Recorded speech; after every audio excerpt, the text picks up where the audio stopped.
Welcome back to How to Be a Better DM, the official podcast of Monsters.rent. I'm Justin Lewis. And I'm Tanner Wayland. And we are here to help you tell better stories for yourself and your players as you dungeon master sessions of D&D, Dungeons & Dragons. We'd like to give you some quick announcements. We actually have one before the show, and then after the show, if you want to stick around, we have some more announcements then as well. But first, let's talk about this. Tired of being alone? Are you tired of not having any of your players understand you? Are you tired of never truly belonging? Well, you're in luck. All you need to do is join the Guild. The Guild is a unique and exclusive experience that is only open to Dungeon Masters. It is a full community focused on helping ease your DMing burdens. Want to meet other DMs? Join the Guild. Want to discuss your homebrew ideas with people who would appreciate it instead of just telling your cat? Join the Guild. Want to find a place where all your wildest dreams will come true? Join the Guild. Go to monsters.rent/guild and sign up today for free. Wait, that can't be right. Chuck, can you check this again? Is this supposed to be... What? Oh, they're serious? It's free? Oh, okay. All right. Yes, go to monsters.rent/guild and sign up today for free, even though they are crazy for giving this away for free. Common side effects may include burping, sneezing, laughing, breathing, hearing, listening, tasting, farting, critting, sarcasm, and in extreme cases, explosive diarrhea. Awesome. With that out of the way, we can get into today's show. You and your friends walk into the deepest catacomb of the crypt. The summons you'd received were cryptic and specific somehow. It's said to descend to the lowest portion of the crypt in order to receive a special mission. You've passed ancient bones and less ancient bones, and now you find yourself in a large room completely made out of stone. Bluish light seems to emanate from the corners of the room, but you see no movement.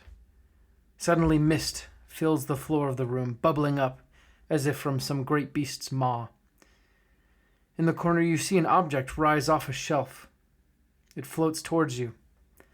As it enters the light, you see a single floating skull with jewels for eyes and teeth.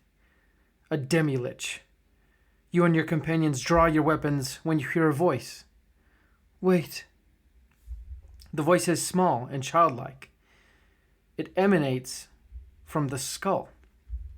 I called you here. I am Isaac. I don't know how, but I've somehow been trapped as a Demilich. I've been here for so long and have only recently heard of your exploits. I know I look like a Demilich, but I'm really just a child. This form has imbued me with its knowledge, but I just want to go home. Please, there's an artifact that has great power. I can show you how to get it, but just retrieve it and bring it back to me to return me to life as a small boy. I'll give you whatever I have. Please just help me. You stare in utter disbelief and look at your companions, all of them equally bewildered.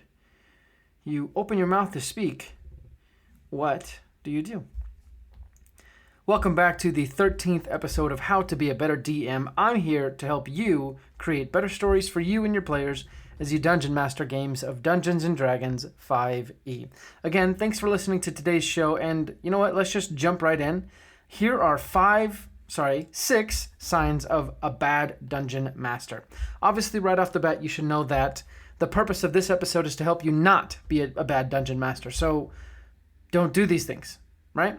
With that, let's jump in. Number 1 is forcing storylines. It's one thing to create obvious plot paths. It's another thing to make players turn their characters around to go the way you want them to go when they were presented a clear choice and they chose the other way. D&D is all about role-playing and immersing yourself in a story. And if you feel your character can't choose anything that they actually want to do, they won't have as much fun. So relax. Your players are going to choose something that you didn't want them to choose. That's okay. In fact, in my campaign, which is Princes of the Apocalypse, written by Wizards of the Coast, our group was supposed to go into this riverside keep at one point, and instead the group goes in for a second and then leaves, rather than kind of taking down the whole dungeon. They just left. and they haven't returned. And you know what? Big deal. The story's been fun so far, and it doesn't matter, so who cares? Number 2 is bad DMs are afraid of looking dumb. As a DM, you will make mistakes. In fact, one of your players will probably call you out on that mistake, and a bad DM will puff up their chest and stick out their chin and flare their nostrils and claim that the player is wrong in that King Kong DM rule world, and everyone bow down. That's not the way to play. That's really lame. Your players will think you're ridiculous, just like you were thinking I was ridiculous just right now, and no one will have fun. Instead, just laugh at yourself. Or just say, you know what, you're right, and chuckle, and then say anyways, and move on. That's all you got to do. Number 3, you might have favorite players. This one's actually kind of tough for me because I DM a group that includes my wife. And actually, it's not so much that I favor her. I think sometimes I might have the opposite problem in that I might be a little bit too hard on her and maybe her character. Don't be like that. Don't be like me. Be generous with your attention to each player and each character and give them your full presence. When they're saying something, act like they're the only person in the room. And then the next person says something and give your full attention to them. If you haven't realized, or if you realize that you haven't worked on the arc of one particular player, make sure you put that in the next session. And look critically at who gets the most loot and who doesn't. Try to make it more even. Don't just single one player out. Make sure the whole group is playing. Number 4 is no substance. A bad DM will spend thousands of dollars on the coolest minis, have the perfect gaming table, all sorts of props, billions of dice, but won't spend any time on the story. I would take a great storyteller with no cool widget or prop or mini over one who's bought everything but can't tell a story to save their life. Focus on your storytelling abilities, improvisation skills, and campaign preparation. Everything else will come in time. You can accumulate those. But if you spend no time developing your skills, no one will want to play with you. Number 5 is no patience for the players. A bad DM will have zero patience for their players. They won't explain the rules, or they'll do it in a rushed fashion and they won't really put their heart into it. A bad DM might even shame certain players for doing things in unconventional ways. For example, one of my players recently, they were going up against a magical music box that kind of had a curse. And one of my players thought, you know what if I eat this music box? Maybe I could gain some of its powers.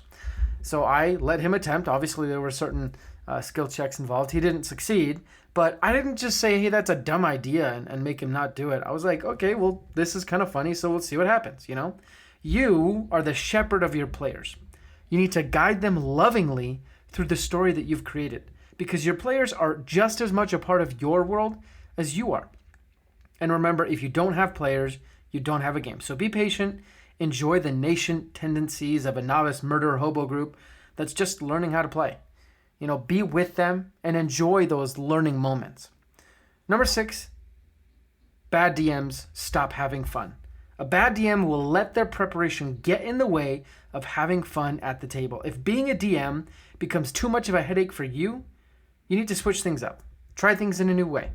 Maybe spend a little less time on the preparation or listen to more episodes of this show. Shameless plug. This will help you get inspiration, honestly, on how to make things easier for yourself and simplify your processes. Also, you can find all sorts of cool things online, like on Instagram, that will make your process easier or give you that just little bit of inspiration that you really needed. Maybe DMing isn't for you, though, and maybe you should just really play the game while someone else is the dungeon master. That's okay, too. Just make sure that everyone is having fun. And if you ever think that you don't deserve to have fun while playing the game, you're wrong, and you need to rethink your life. So just make sure you're having fun at the table. So, in summation, and these aren't all the ways someone can be a bad DM, but these are at least 6. So number 1 is forcing storylines. Number 2 is being afraid of looking dumb. Number 3 is favoring certain players. Number 4 is having no substance. Number 5 is having no patience for your players. Number 6 is stopping having fun or having no fun. That's it for today. But first, before we end, a quick question. What is your biggest struggle in being a DM? Honestly, I need to know. Seriously. So send me a private message on Instagram that goes to @Geronimo Levis, and tell me what you need, and I will get that prepped and put up on a social, or put up as a podcast episode.